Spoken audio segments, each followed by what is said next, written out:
अगदी जलद व अचूक बातम्यांसाठी पाहत रहा महामीडिया 24 सदैव तत्पर।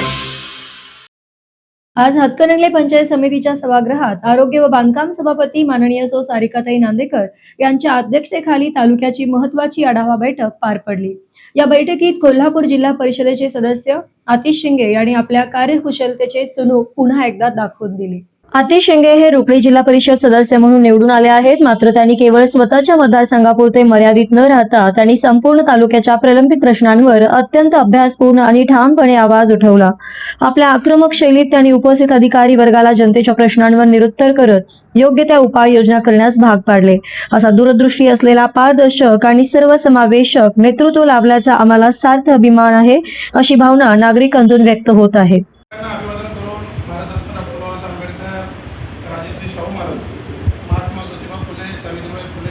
सर्वच महापुरुषांना वंदन करतो। आज हातकणंगले तालुक्याच्या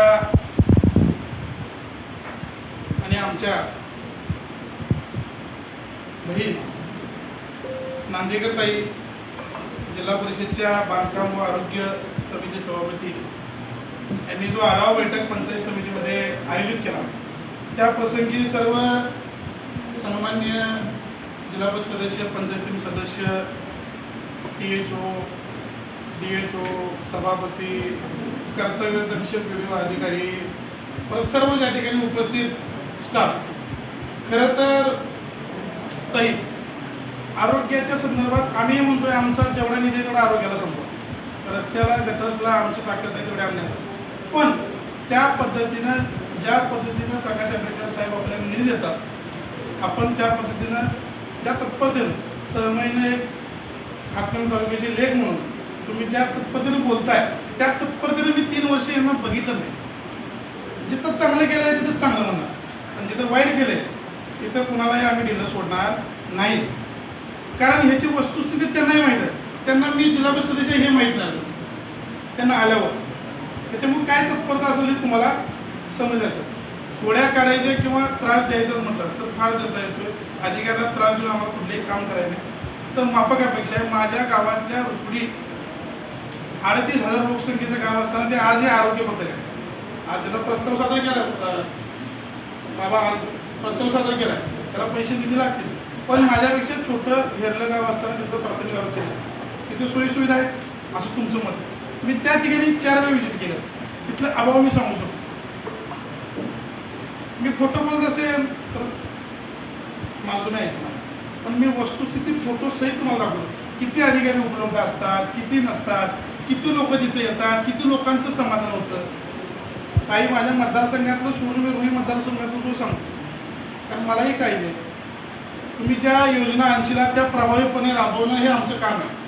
आणि निश्चितपणे लोकप्रतिनिधी म्हणून आम्ही आमच्या मतदारसंघामध्ये ज्या ज्या शाळा असतील, ज्या ज्या योजना असतील त्या प्रत्येक कुटुंबातल्या लोकांच्यापर्यंत पोहोचण्यासाठी प्रयत्न केला जाईल।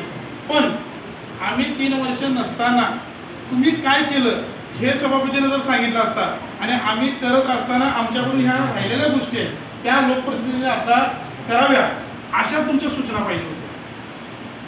तुमच्या सूचना फक्त बुके दिला, शुभेच्छा दिल्या, सभापती आले, सभापतीने हे सांगितलं, सभापती तुम्ही तिकडे कार्यक्रम घेतला, छान झाला कार्यक्रम, तो व्हिडिओ, हे समाधानकारक तुम्हाला नको आहे, समाधान जनता व्हायला पाहिजे। आणि त्यासाठी माझी विनंती आहे की तुम्ही जसं प्रकाश आंबेडकर साहेब या कोल्हापूर जिल्ह्याचे आरोग्यमंत्री असल्यामुळं आम्हाला जरा ताटीतलं वाटीत पडावं असं अपेक्षा आहे, पण बाबा नांदेकर साहेब तुम्ही तिकडचे जर नेते असले तर आमची बहीण इकडची आहे, त्यामुळं तुम्ही 7 बाराला जीवनाला असला तरी सुद्धा माझे नेते 5 तालुक्याचे खासदार असल्यामुळं माझा वाटा मोठा असला पाहिजे याची माफक अपेक्षा तुम्हाला व्यक्त करू।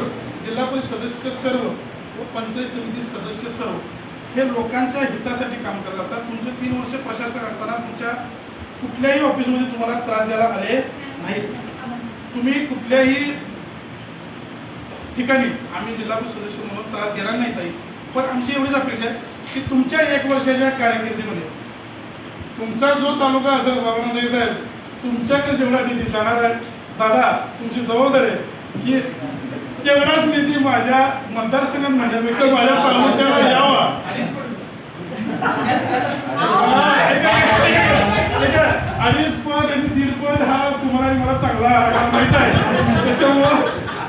बोलण्यात काय अर्थ नाही, पण निश्चितपणे सांगतो ताई, तुमच्या खरं सांगतो, एक मी तुम्हाला मेसेज पण केला होता, ह्या जिल्हा परिषदमध्ये सिंगम लेडी किंवा सिंगम सभापती कोण असेल तर त्या ताई आहेत, त्यांचं खरंच अभिनंदन केलं पाहिजे.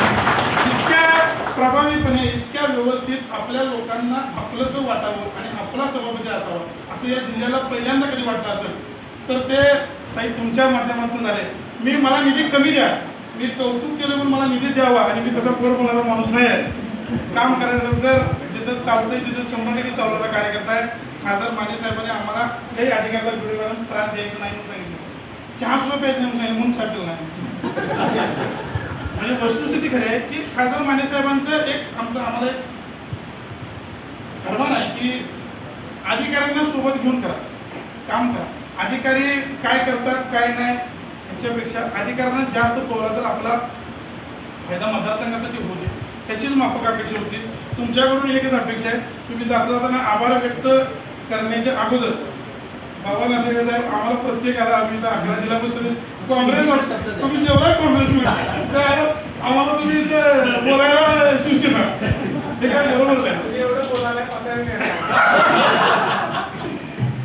आमचे नेते खासदार साहेब असल्यामुळे आम्हाला बोलायला काही ताई, आमचा तालुका सुजलाम सुफलाम आहे, निश्चितपणे चांगला आहे. आरोग्यासाठी ज्या ज्या शक्य गोष्टी असतील त्यासाठी आम्हीही आमच्या नेत्यांच्या माध्यमातून प्रयत्न करू.